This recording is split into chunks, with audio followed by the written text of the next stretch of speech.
It's flying and crying and slashing, wolves chasing, bears dancing and jumping, some tripping, ice popping,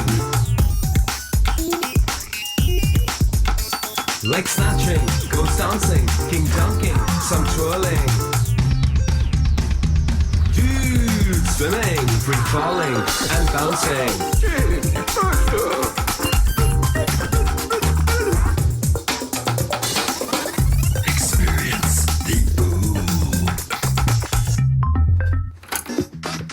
Summertime, and you know what that means. Regular Show now has a regular album. Yeah. Featuring the super smash summer single, Summertime Lovin'. Time and loving in the summertime. Dance it. Time to dance with Margaret. Let's get this party started. With cake we'll be rewarded. Yeah. We know everything about scary movies. The theme song of the Hollywood blockbuster flick, Zombopocalypse 3D. Because we know everything about scary movies, and you know nothing about scary movies. And the song you've been talking about, Hugs, featuring Lolly Cool Puffs. A hug can be the most wonderful thing. 2 arms wrapped around you like a mother's wing. But we're so selfish when we are blue. Doesn't a hug deserve a hug too? A hug too? A hug too? Doesn't a hug deserve a hug too? A hug too? A hug too? Doesn't a hug deserve a hug too? Bam! Get a free t-shirt with every purchase. Awesome, right? Amazing. Order now and get an extra additional bonus track, Party Tonight, the live version. Your eyes staring into my eyes. You another guy with 2 eyes on the prize, and the prize in my eyes is 10 times the surprise in your eyes as I kiss you. But wait, there's more. Order in the next hour and get the best VHS in the world for free. What? The best VHS in the world? Yes. The best VHS in the world! Get your regular album now. Available on cassette tape only. 今年卡通频道的圣诞怪不怪帮担忧，设置馋嘴鼠笔，11个香蕉脱皮，10个阿达跳舞，9个阿宝摇滚，8个阿天打赌，7个忍者练舞，6只鸭子发呆，5个冰霸王，4只哈拉鸟，3个小班，2个好朋友，还有树梢上的那根香肠。那超级星期，最新节的超级星期，要装正经调戏，超级星期，老比阿宝找自己，再来，超级星期，待在旁边吹大米，超级星期，长到赛道高脚奶皮。哦，我的天！超级星期1，下星期1下午4点半开始，只在卡通频道。Alright, I wrote this song for a purpose, to get the aliens to the grind, and with the Omnitrix overloaded, I always lose my mind. Oh yes, I always come for action, to save Ben all the time. Now let's get the party going, with Ben and Rook this time. It's R&B, yo, Rook and Ben, yo, all the way, yeah. It's R&B, yo, Rook and Ben, yo, all the way, yeah. Why R&B, not B&R, cause it's R&B, Rook and Ben. Why not B&R, like Ben and Rook, cause it's R&B, rhythm and blues. It's like I've got the rhythm and you've got the blues. Seriously? I have had it! Earth cultures, I do not understand.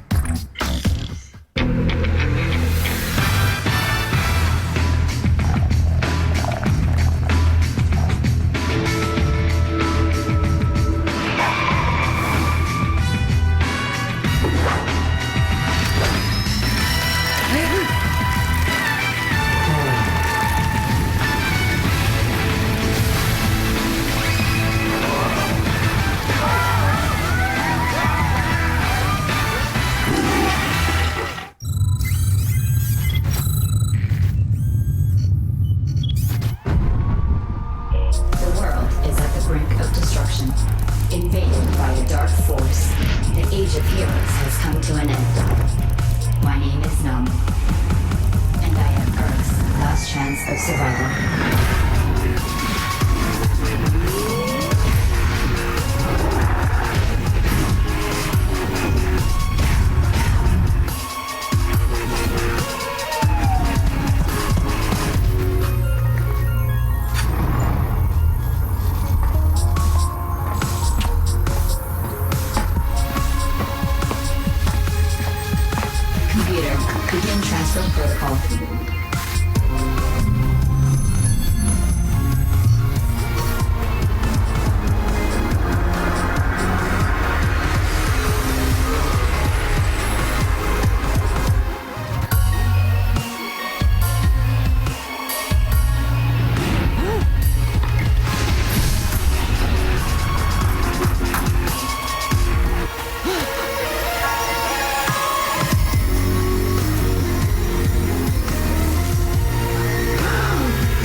好的，我们看完了这段精彩的影片，我们先掌声来鼓励一下。那接下来我要为大家介绍今天的讲者，他真的是非常非常的优秀哦。他是美国时代华纳集团 TBS 电视网音乐处的负责人及助理法务长。Ms. Noni Allison Southall， 而她同时呢曾经派驻在香港，所以她对亚洲的事务相当的了解。她也是少数非常顶尖的女性专业人士。同时呢，她在芝加哥大学求学的时候，在 Law School， 她有一位非常有名的老师，就是 U.S. President 奥巴马。那另外一位非常知名的老师是现在美国最高法院的法官 Elena Kagan， 那他呢也得过很多很多的奖项，包括了被英美杂志评选为2013年 MCCA 法律新星，还有 Atlantic 杂志作为女人的影响跟力量的代表人物。那么接下来呢，其实今天真的非常难得，因为他今天晚上就要赶回亚特兰大去领另外一个很重要的奖项了，所以我们是不是用热烈的掌声 Ladies and gentlemen，It's my great honor to present you this elegant and outstanding lady, Ms. Noni Allison Southall. Welcome.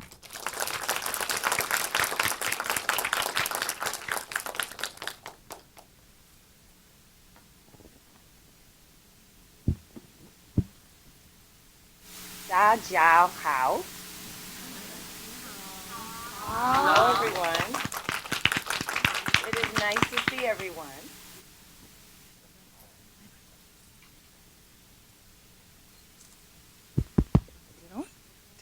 Okay. 大家好. It is nice to see everyone. My name is Noni Ellison Southall, and I am the head of the music division and assistant general counsel at Turner Broadcasting System, Inc., based in Atlanta, Georgia. Turner Broadcasting System is a wholly owned subsidiary of Time Warner, and it creates and programs branded news, entertainment, animation, young adult, and sports media environments on television and other platforms for viewers around the world. We currently have over 100 branded programs in 30 different languages in over 200 countries. The video that you just watched is a sample of how we use music across our networks in the Asia-Pacific region. It is also a great example of the opportunity you have to expand your reach and give music new life through television media. Whether it is sporting events, promotions, video games, or social media, music is the universal language used to enhance our visual experience and draw us closer to an immediate and perhaps emotional response. Music in film and television is an essential element of the creation process, and in my opinion, it is one of the main factors that helps to determine revenue, success, or failure in television and film. For one moment, close your eyes and think of what your favorite film, television program, or commercial jingle would be without music. Imagine that. Not very exciting. Be quite boring. Whether it's an orchestral or synthesizer score, a new hit song, or a timeless standard, we must recognize the value and contribution of music to film and television. Today, I would like to share some information with you that I believe will be very beneficial. First, I will explain my role in the music industry.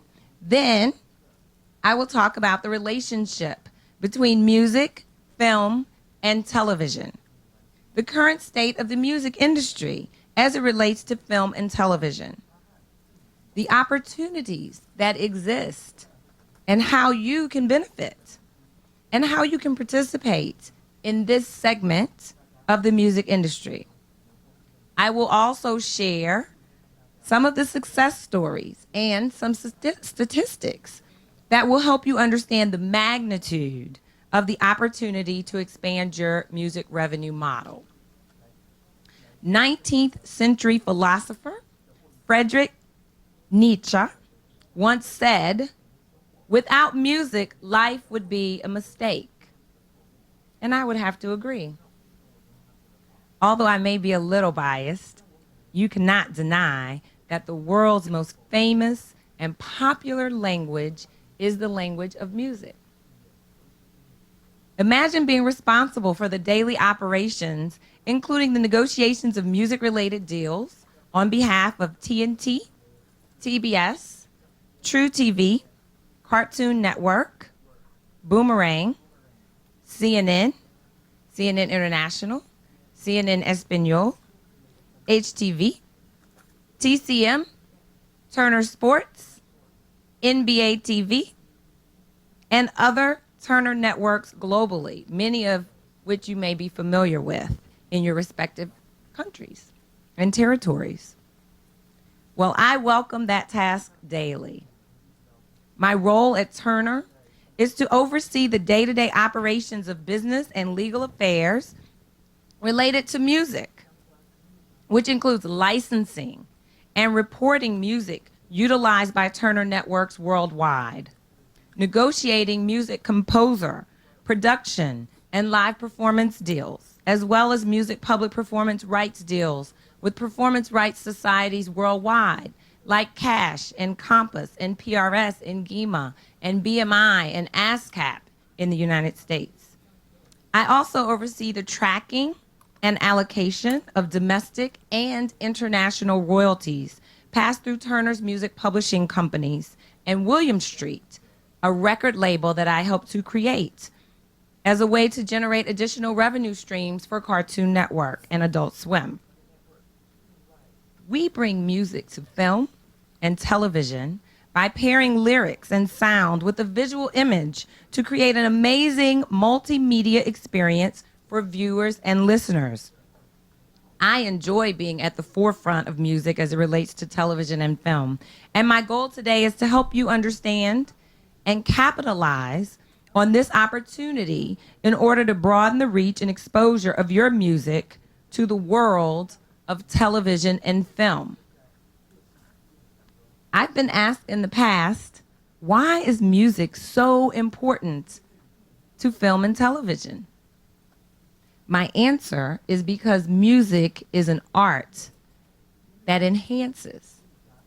Music can make good film or television programming great, and a great film or television program exceptional. It is a partnership that can, when done correctly, make a fluid visual and audio experience come to life and jump off the large or small screen.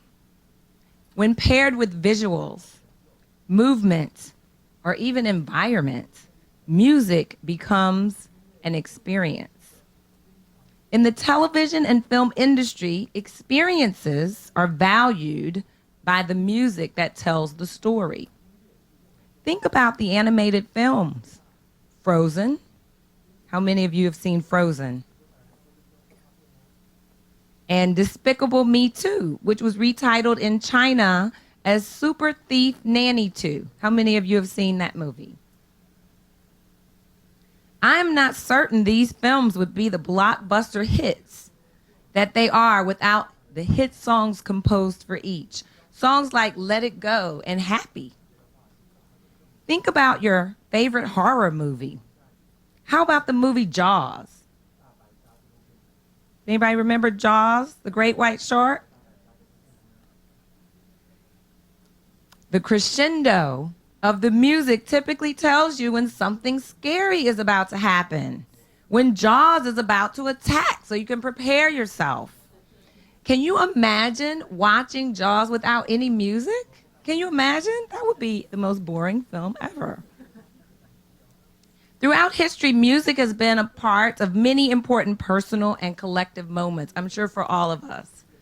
Those of us who had our first dance with our spouses probably always remember that song. And it was probably a very special one that we selected for that very special moment. Some might say music provides the soundtrack to our lives. Music ignites emotions and bonds us to our memories. Music sets us free and documents our adventures.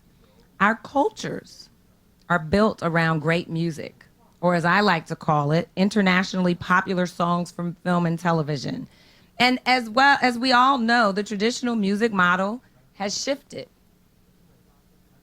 As traditional music distribution outlets continue to shrink, the opportunity for artists, record companies, producers, and songwriters, and other music industry professionals to collaborate with television and film industry continues to grow exponentially, regardless of how or where the television, film, or program is delivered.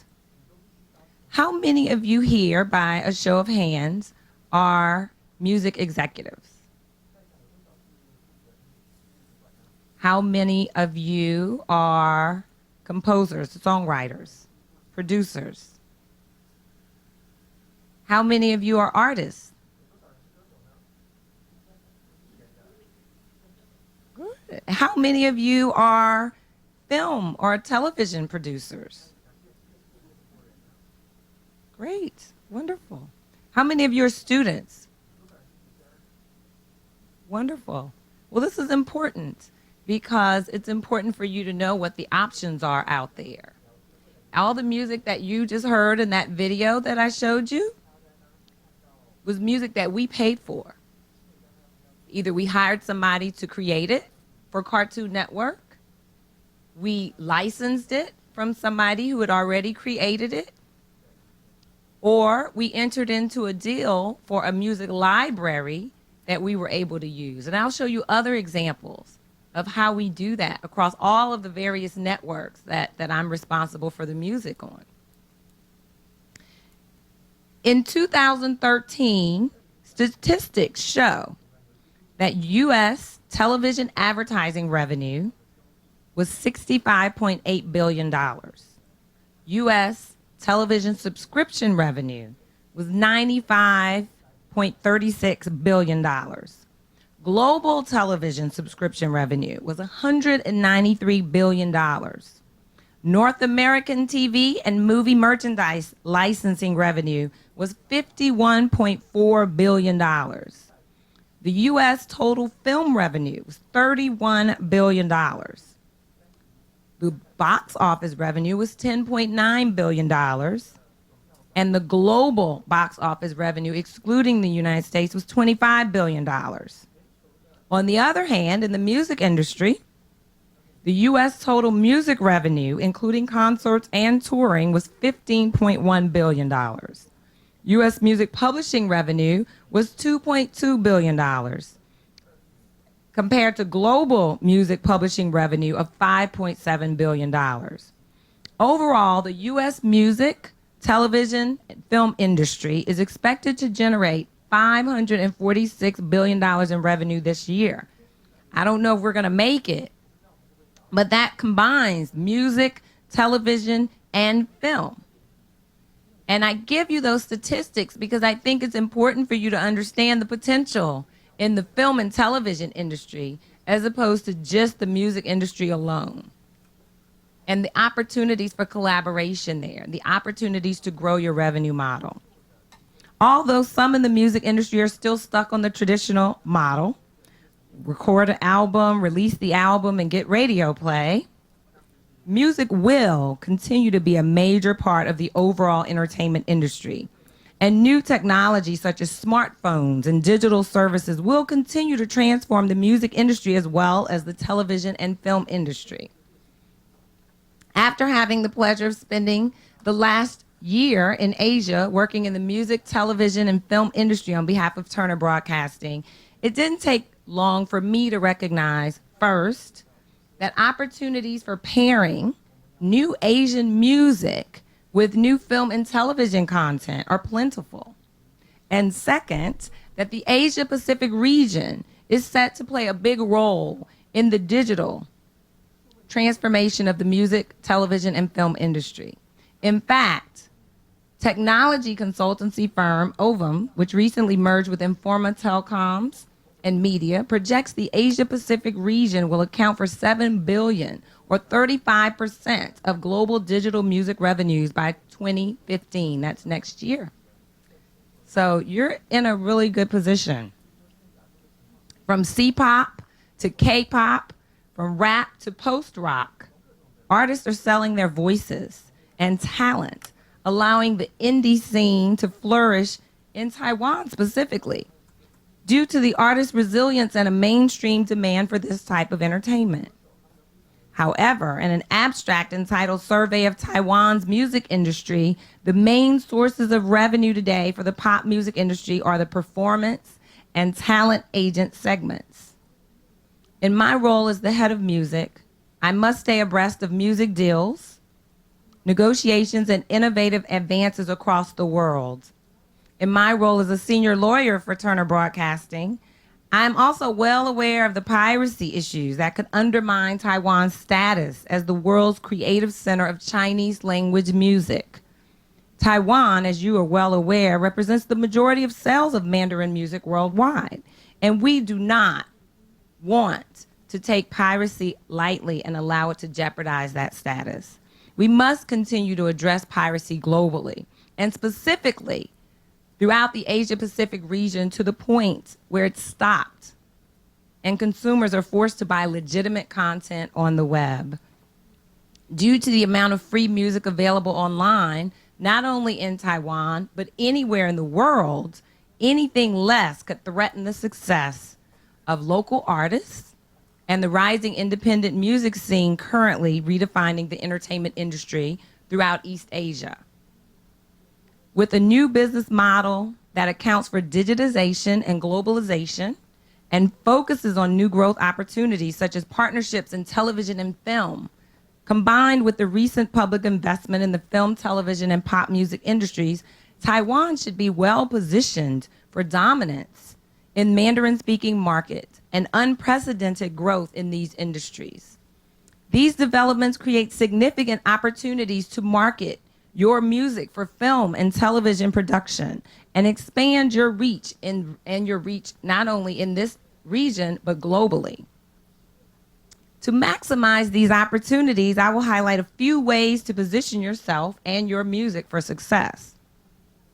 First, you must understand the power of song placement.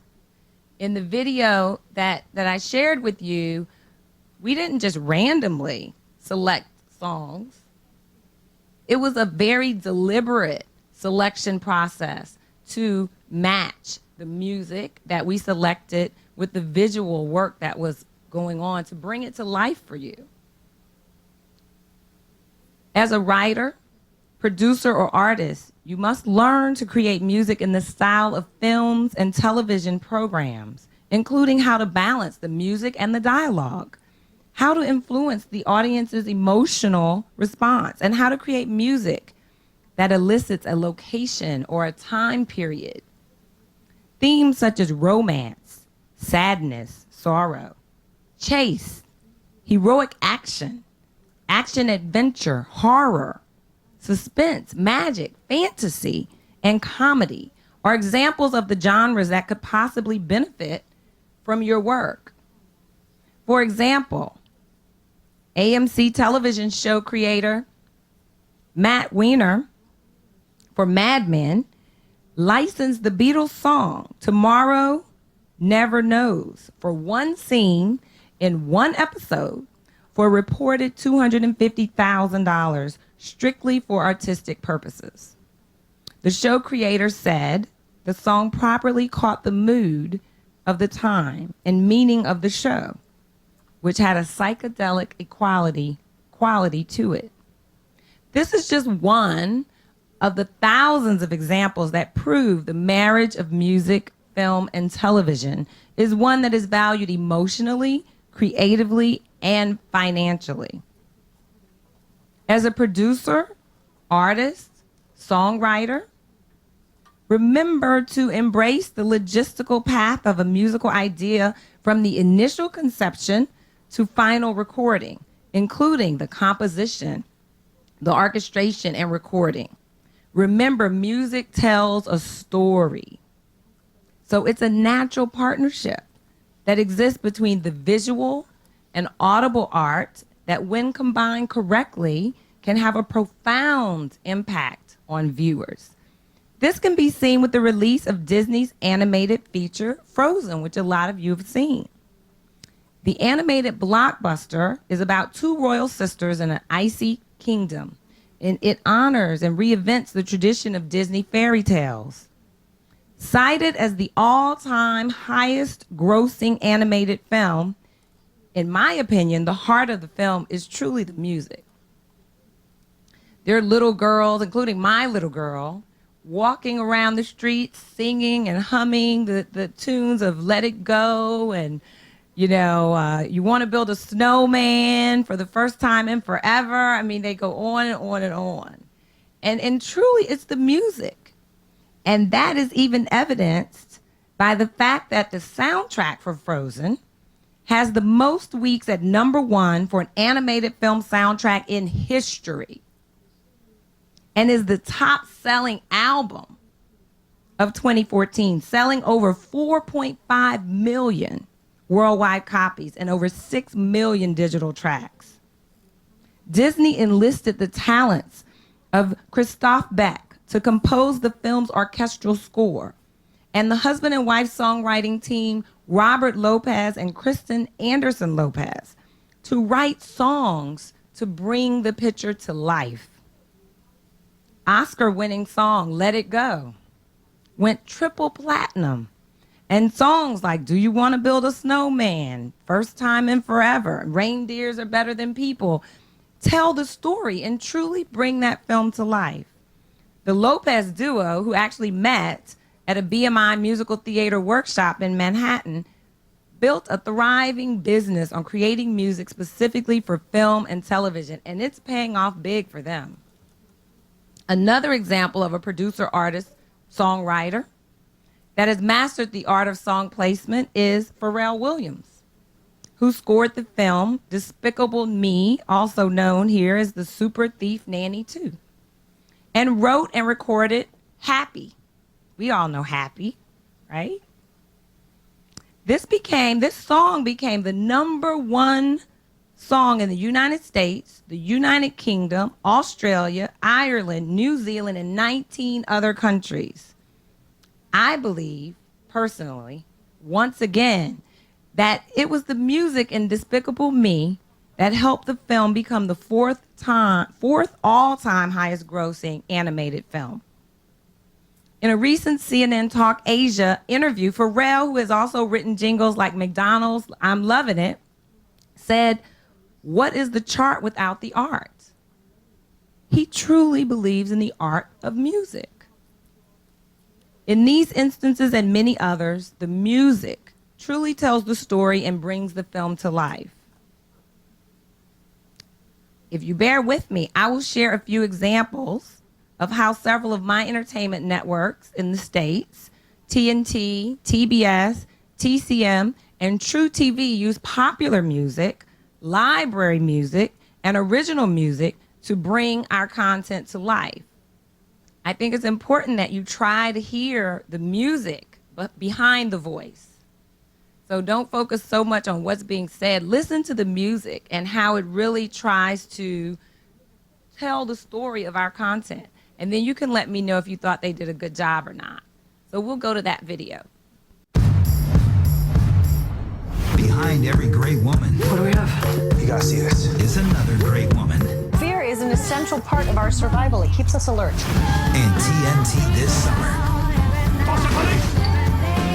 Every Tuesday is Ladies' Night. Did the autopsy smell follow you in here? No, but your hormones did. I hate you. Rizzoli and Isles. The new season premieres Tuesday at 9. TNT drama. Boom.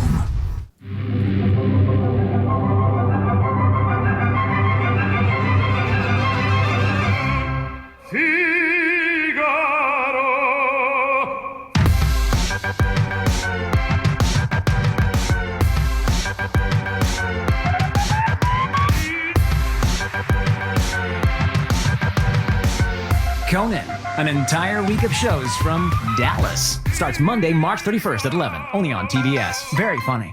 It's summertime, summertime, summertime, summertime, summertime, summertime, summertime, summertime, summertime, summertime. He's been rehearsing that line all day. This summer, Conan is all new. Weeknights at 11, only on TBS. Very funny. This November, from the creator of Cougar Town and Scrubs, comes a brand new workplace comedy about the guys on the top floor and the guys on the ground floor. Only 34 floors apart, but completely different worlds. TBS presents a brand new comedy starring John C. McGinley and Pitch Perfect's Skylar Astin. Loving an elevator, living it up when I'm going down.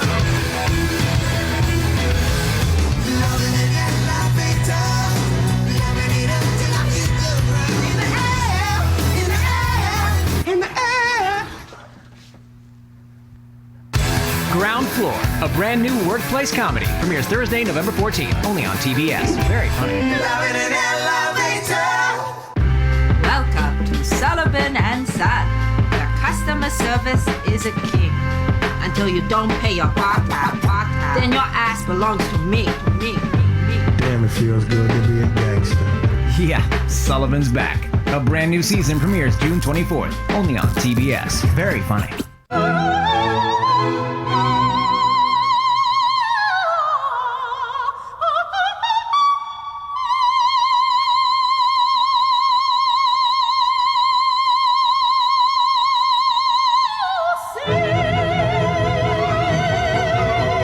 It's something everyone wants. A brand new season of Sullivan and Son premieres June 24th, only on TBS. Very funny. I will make love to you like you want me to, and I will hold you tight, baby, all through the yo-yo night. I'll make coitus to you like you want me to, and I'll hold you tight, baby. We can go all night. Am I interrupting? Watch episodes of The Big Bang Theory that are new to TBS. It's just good chemistry. Tuesday night starting at 8 on TBS. Very funny. Okay, so that is just a little bit of footage from our various networks. So we started with TNT, then we moved on to TBS, then we went on to TCM, and ended with True TV. And so what I want you all to understand from a music perspective is how this process actually comes to be, how this works. So I manage a team of people, and my team is contacted by the producers for these shows. And they will usually have an idea of either what type of music they want to use, what sort of feeling they're trying to get across through the music. What is the actual genre of music that they're looking for? Or they will say, I want to license Boyz II Men. I want to license a specific song. And so my team will then take that information and contact the record label that controls the master use rights on the actual recording that you heard. And then we'll also contact the music publishing company that controls the underlying composition. Sometimes there can be multiple publishers that actually control the rights. And then they will proceed to negotiate on what the fee is that we will pay for that music. And many times the licensors will say, well, I need to understand exactly how that music is going to be used. So they then want to know, they want a scene description, they want to know how many times it's going to be used in the context of one show, and they may say no. And there have been times when a certain composer or artist did not want to be affiliated with a certain brand or a certain type of show, and completely declined, regardless of the amount of money. There are artists and songwriters out there that are very particular about how their music is used and the art of their music, and they only want it used in a certain way. And we've been told no.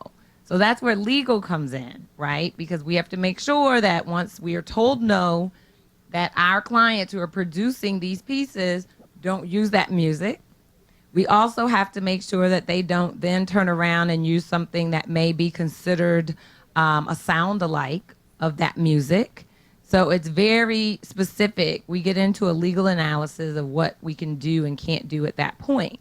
So some of the music you heard in the CeeLo Green piece, you heard a song that was actually an original composition. You could probably tell based on the lyrics of the song were really in line with the fact that, you know, CeeLo wanted to do something with the tiger, right? So that's not usually a song that's pre-existing is not that on point with the content. So if our producers really want a song that sort of matches everything that's going to happen in that scene, sometimes they'll actually hire a composer, and at times they'll know who that composer is, and they'll say, we want to hire this composer. I want you to do the deal. And at that point, depending on what type of deal it is, either I will contact the composer directly, or I have other lawyers that work for me that will contact the composer. We'll make them an offer of what we think their work should be worth, just based on the precedential history of what we pay to composers across all of our networks. And then we'll proceed with papering the deal. And they will then start working with our producers to figure out exactly what that should sound like. And they'll look at the content and they'll have an idea of how to create it. And there are times when it works and there are times when it doesn't. So it's a fluid process. So I really want you all to understand how it's a long process and how it actually comes to that point. I mean, there are times when our clients may call us the day that they're going into a shoot and say, we want to use this music. And it's really difficult for us to get that cleared. For those of you who are familiar with the process, if there are a lot of parties involved, it's very difficult to get the music cleared immediately.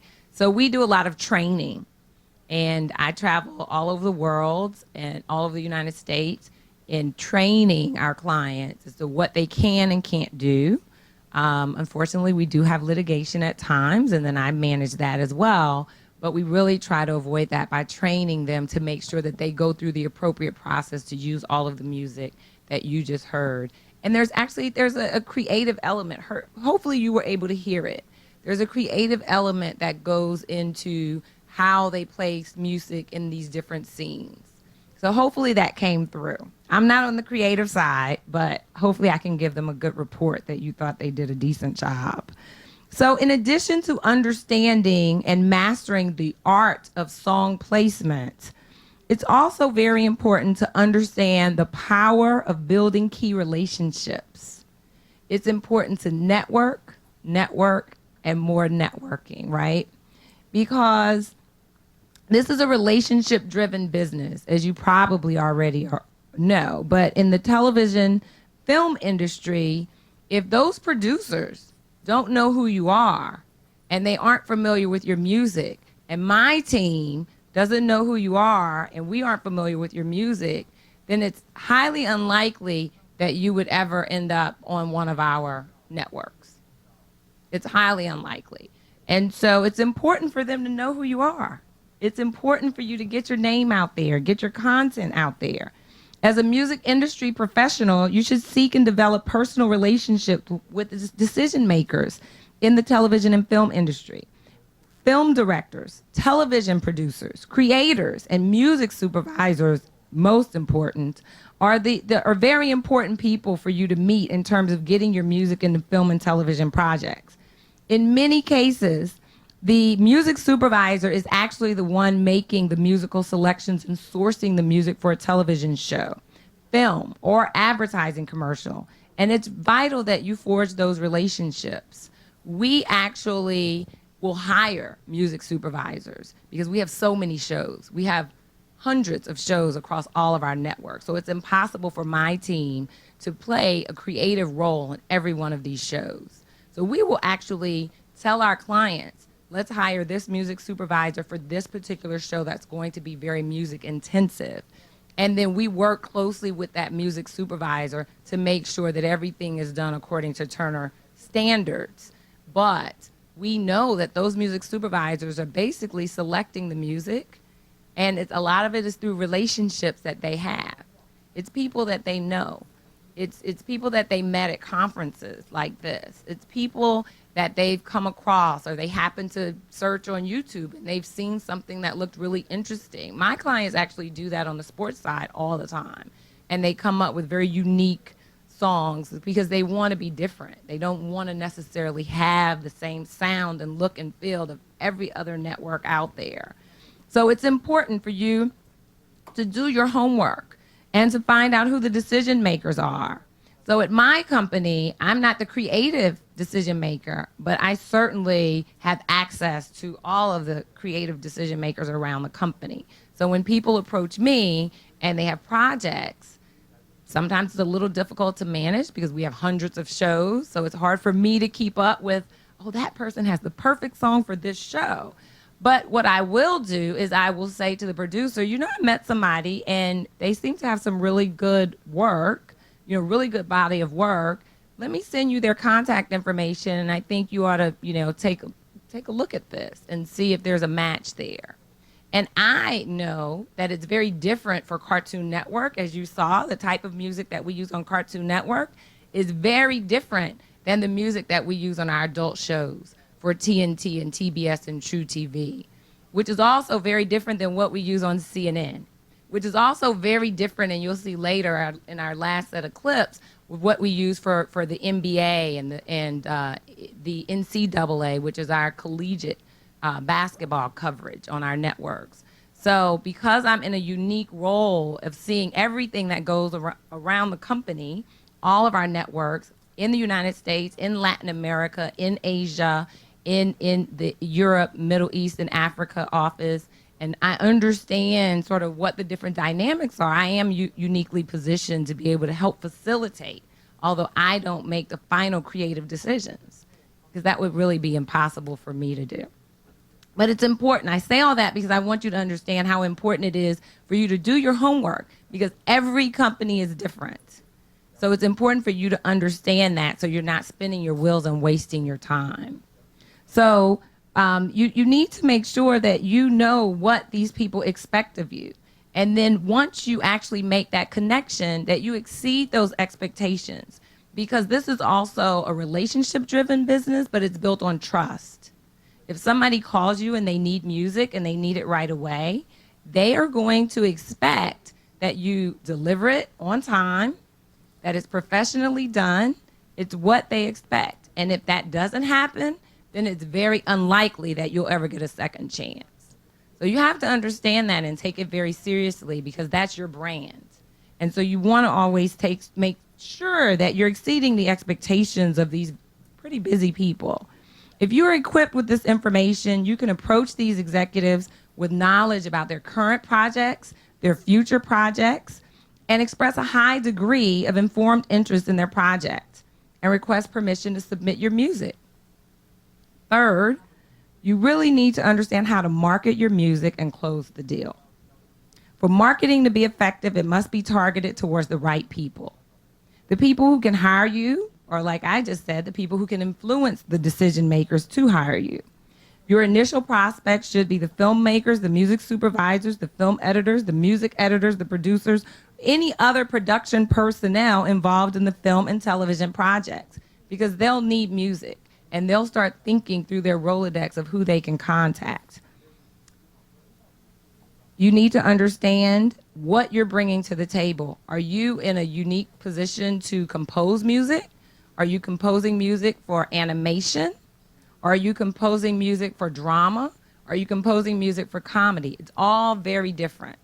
The process of working with the storyboard and the producers on the animated side of our business is very different than what we do on the adult side. So you have to educate yourself and be in a position to know what you're doing going into the door. Once you have that information, you send a demo package, Be proactive and follow up. Don't wait for them to call you. Be the catalyst that makes the job of people looking for music much easier. And I really believe you will benefit in the process. So you ask, how will I expand my reach and increase revenue by doing all of this? It sounds like a lot of work, right? So you wonder, how does this work? Well, music licensing is one of the fastest growing areas in the music industry. As music industry professionals, including composers, songwriters, and producers, you can compete in today's marketplace by licensing your music in exchange for pretty significant fees. I mean, we talked about the $250,000 that was paid for the Beatles song, but I mean, we pay quite a bit to license popular music at Turner, depending on the network. We obviously have much higher budgets for the shows that, well, at least the TNT and TBS shows than we do for news. And we typically compose all of our music for the children's networks, for Cartoon Network and Boomerang. So it's very different. But it's important for you to understand that, because not only do you approach the television networks, but also the advertising agencies. They need jingles. They're always looking for something new and fresh to attract the attention of the viewer on television and on the radio. So you also have opportunities for video games, music and video games. Don't limit yourself. Music and toys. We have dolls. We have the Hi Hi Puffy Amiyumi doll. And there was the theme song playing in the Hi Hi Puffy Amiyumi doll. And what you have to understand is that translates into revenue for you. And I'll talk about that a little bit in a minute. But the fee you negotiate depends on whether you're licensing pre-existing music for use in television episode, film, promotion, commercial, game, or toy. You have to know what you're dealing with, and you have to understand what the range of fees are. You're not going to command the same fee as someone who's doing this for the first time that you would if you're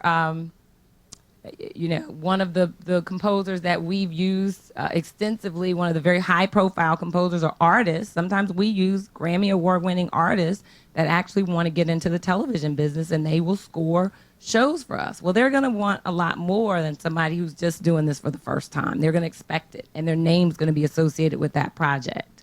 So we typically will oblige to have them associated with certain projects.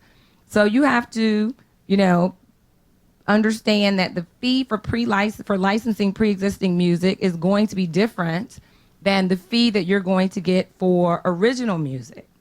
And then you have to also understand what are the expectations. If you're licensing music, then that means you typically will retain your copyright. So then unless you agree to an exclusive arrangement, you can go and license that same music to someone else. With original music that you're composing, at least for my company, we own it as a work made for hire. And so we will pay for it, but you can't license that to anybody else.